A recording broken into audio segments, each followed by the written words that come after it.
pujian syukur bagimu. Kau hadir dalam hidup, setiap perjalanan hidup kami. Ini kami datang Tuhan, menaikkan pujian kami, menaikkan setiap penyembahan kami.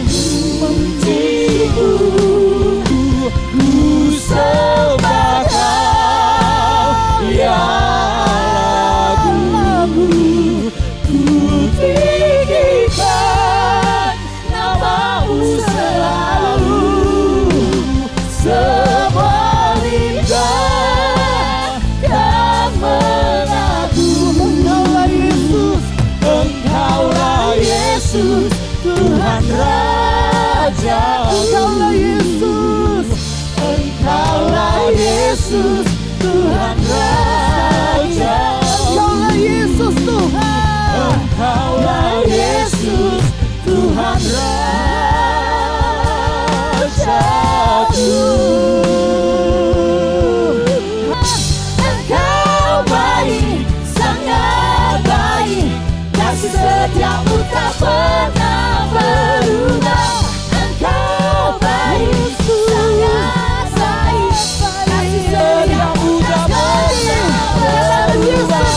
Engkau baik, sangat baik, kasih setiamu tak pernah berubah. Engkau baik, sangat baik, kasih setiamu tak pernah berubah. Kasih setiamu tak pernah berubah. Kasih setiamu tak pernah berubah. haleluya. Kasih setia Tuhan tidak pernah berubah dalam hidup kita semua. Berikanlah dan tunjukkan kuasa-Mu, tabahkanlah dan kuatkanlah Imanku, jadikanlah aku hidup hamba setiamu. agar dapat aku hidup Selalu di sisimu. Yesus, hanya Kau yang ku andalkan.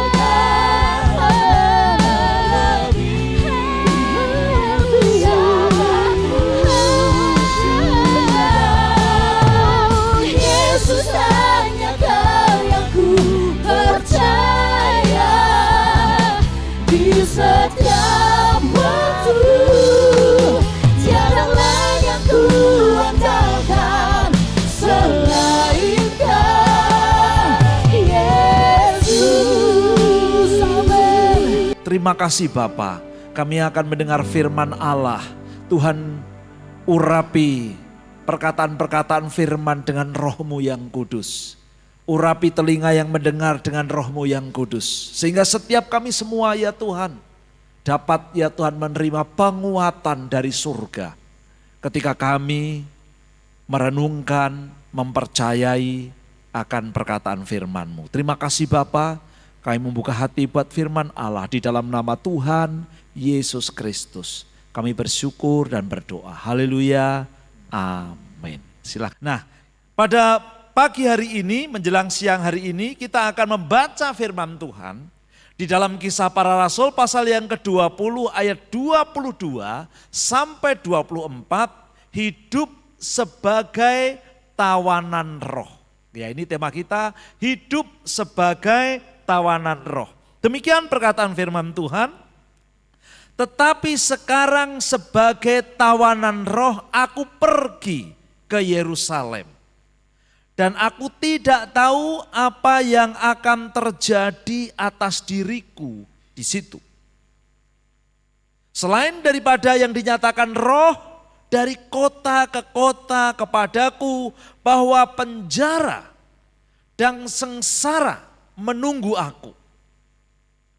Tetapi Aku tidak menghiraukan nyawaku sedikit pun, asal saja aku dapat mencapai garis akhir dan menyelesaikan pelayanan yang ditugaskan oleh Tuhan Yesus kepadaku untuk memberi kesaksian tentang Injil kasih karunia Allah. Amin.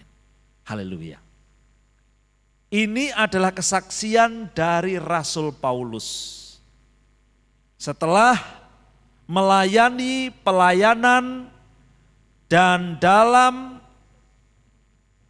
pesan-pesan hari terakhir sebelum berpisah dengan para penatua, para pelayan Tuhan dari kota Efesus dan sekitarnya. Dan kita melihat di sini bahwa Paulus bersaksi ia adalah sebagai seorang tawanan roh. Sehingga pada waktu itu ia didorong untuk pergi ke Yerusalem sebelum masa raya Pantekosta. Jadi ia dapat merayakan masa raya Pantekosta di Yerusalem saat itu. Di ayat yang ke-16 kita dapat baca di ayat Kisah Rasul 20 ini. Dan kita melihat di sini bahwa ada rencana Tuhan, meskipun tidak detail dia mengerti, tetapi dia meyakini ada sesuatu yang akan terjadi di dalam dirinya. Apa yang disebut dengan tawanan roh? Ya. Seseorang yang telah menjadi tawanan roh bukan berarti dia tidak punya kehidupan yang bebas. Dia adalah orang yang bebas. Tetapi ia adalah seorang yang tidak lagi menghidupi kedagingannya. Sebab menjadi tawanan roh adalah pilihan, adalah lawan dari menjadi tawanan kedagingan. Ya. Seseorang yang tidak menjadi tawanan roh, orang itu akan hidup dalam kedagingan. Itulah sebabnya Paulus mengatakan, aku sudah menjadi tawanan roh. Artinya dia sudah tidak lagi menghidupi cara kedagingannya. Seorang yang dengan pimpinan Roh Kudus berkomitmen, ini adalah tawanan roh. Berkomitmen untuk melayani Tuhan sampai kepada langkah yang terakhir. Ini adalah tawanan roh. Ada komitmen yang jelas. Tidak akan meninggalkan pelayanan di tengah jalan. Tidak akan membuat pelayanan tidak selesai dan ditinggalkan. Tetapi punya komitmen yang jelas karena sudah ditawan oleh Roh Kudus. Meskipun dalam kebebasan, Roh Kudus tidak memaksa seseorang, tetapi ia menawankan dirinya. Ia membuat dirinya ada di dalam kehendak kuasa Tuhan. Itulah yang disebut dengan hidup sebagai tawanan roh.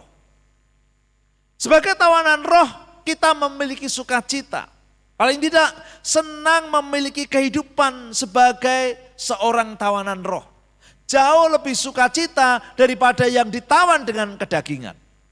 Sebab di dalam Galatia pasal yang 5, lawan dari buah roh adalah kedagingan. Kemudian di dalam 1 Korintus pasal 14 ayat 18, Paulus juga senang bahwa ia berbahasa roh sebagai tanda dipenuhkan dengan Roh Kudus. Dikatakan demikian, senang karena berbahasa roh lebih banyak dari orang-orang lainnya. 1 Korintus 14 ayat 18, aku mengucap syukur kepada Allah. Mengucap syukur itu tanda sukacita. Aku mengucap syukur kepada Allah bahwa aku berkata-kata dengan bahasa roh lebih daripada kamu semua. Setelah dipenuhkan dengan Roh Kudus, Paulus mengupayakan roh itu tetap hadir dalam hidupnya. Tetap membakar hatinya. Tetap membawa sukacita dalam pelayanannya, pertumbuhan imannya. Sehingga dia terus berdoa. Dan ketika dia berdoa, dia mohon supaya dia berdoa tidak hanya dengan kata-kata manusia, tetapi berdoa dengan pengurapan Roh Kudus sehingga berbahasa roh. Yang palsu gampang. Asal berbicara seperti mirip-mirip bahasa roh banyak gampang. Tidak perlu hidup suci, tidak perlu proses hidup, tidak perlu ada sesuatu yang perlu diproses dalam hidupnya. Tidak perlu perjuangan doa, bisa, tapi itu palsu. Tidak membawa dampak apa-apa. Tidak membawa kehidupan yang baik. Itulah sebabnya banyak orang Pantekosta dicemooh saat ini. Bahasa rohnya luar biasa di dalam gereja, tapi kehidupannya tidak banyak orang senang. Ya. Mengapa? Karena palsu.